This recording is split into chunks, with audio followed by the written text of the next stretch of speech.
Hi guys, welcome and welcome back to my YouTube channel. It's been such a very long time, guys. It's been so long and I am very sorry, and right now I don't have enough time on my hand, not for you guys but for myself. I've not had enough time. I've been busy also trying to gather so many more informations and then run some things underneath so that we can share them that will benefit all of you. So those people that checked on me and called, some of you are so nice.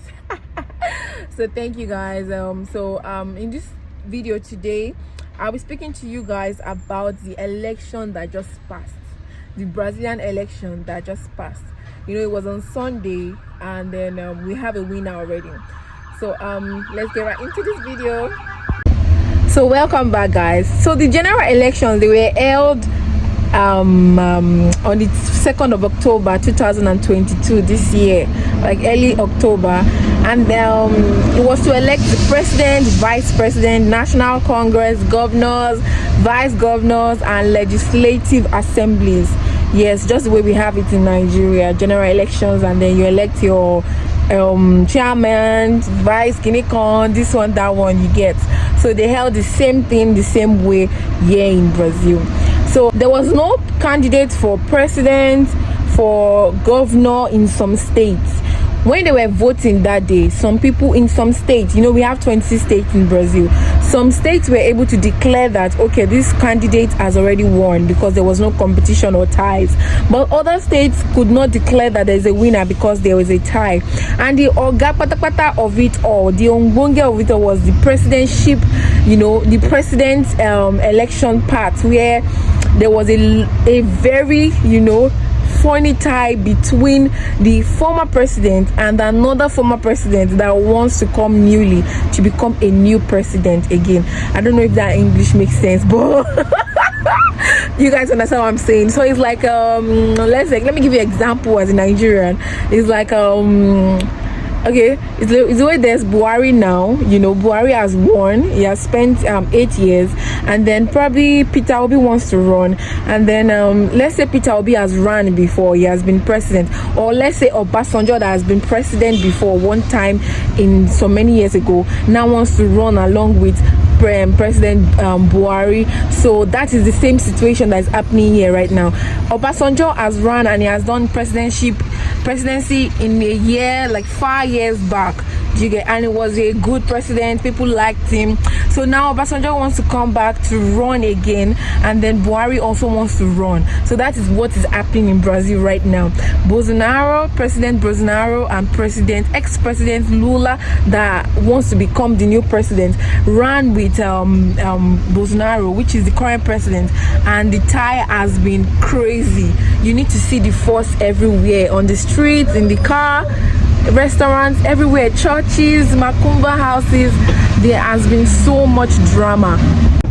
Me as a person, I do not like to meddle into politics or anything that looks like it, because I don't know, I just want the best for the people of Brazil, myself, my family, immigrants, refugees, everyone in Brazil generally, citizens, people that are visiting, everyone. I just want a better Brazil. So whichever candidate that is going to win should be, you know, the one that will function well, that will do the work well, you know, that would carry everyone along, that will better the economy, that will do everything right for Brazil, because Brazil deserves to be a better country.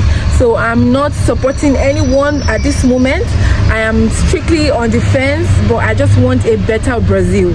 Do you get? Yes. So apparently after the first election that was held on the 2nd of September, there was a tie between President Bolsonaro and the ex-president Lula. So there were other president candidates, but you know, presidential candidates, but then they didn't have as much importance or much popularity as much as these two candidates. So they postponed it to be the 30th of October, you know, after the 2nd of October, where there was a tie between them.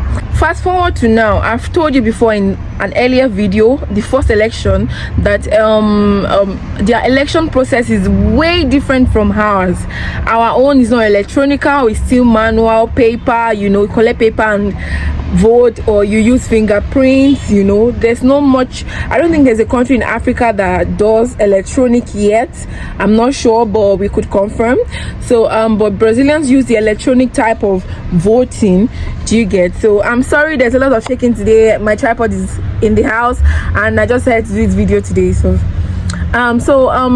electronic voting, and it's quite much more different than the ones that are done in other countries.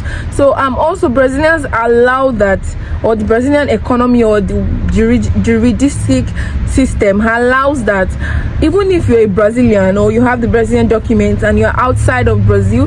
For example, I am a Brazilian, I went back to Nigeria, or I traveled to Paris, I will be able to vote from Paris or Nigeria, wherever I am. I just need to go to the embassy and cast my vote, and it will be counted amongst the ones that are in the country presently.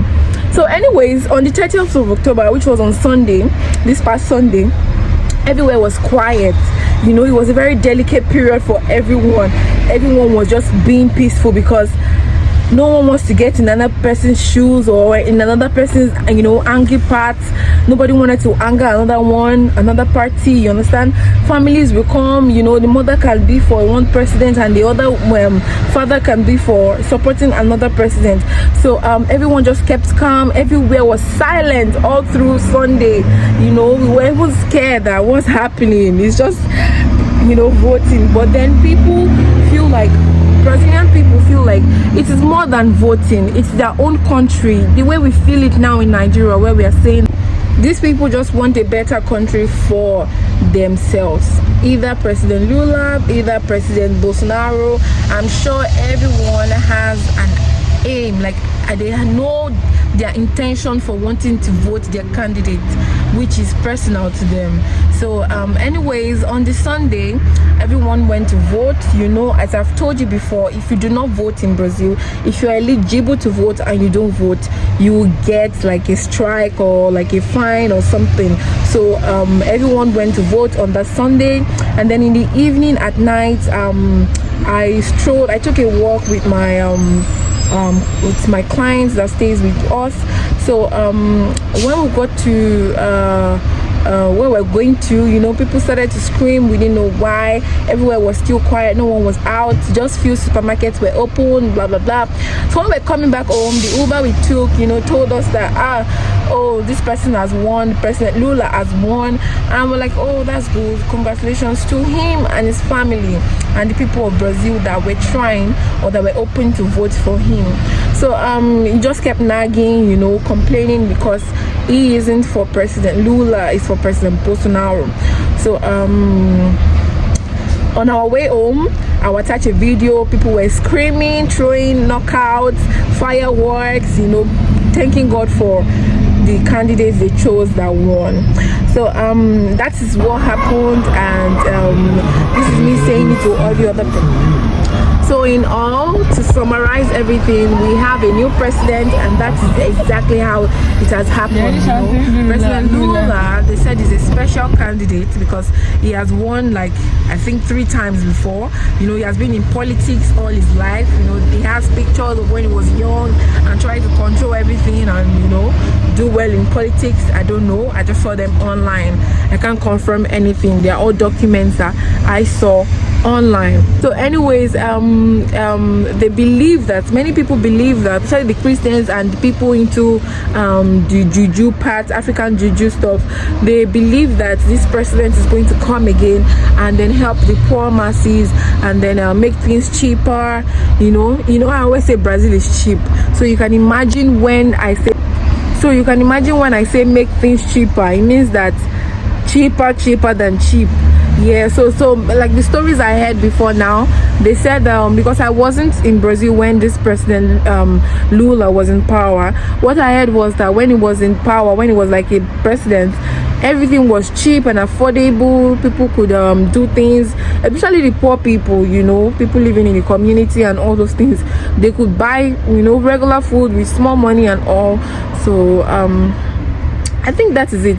But then on the other side, the president that is here right now, what I heard about him too was that he helps, he cripples the poor people and then tries to use the rich people to help the poor people.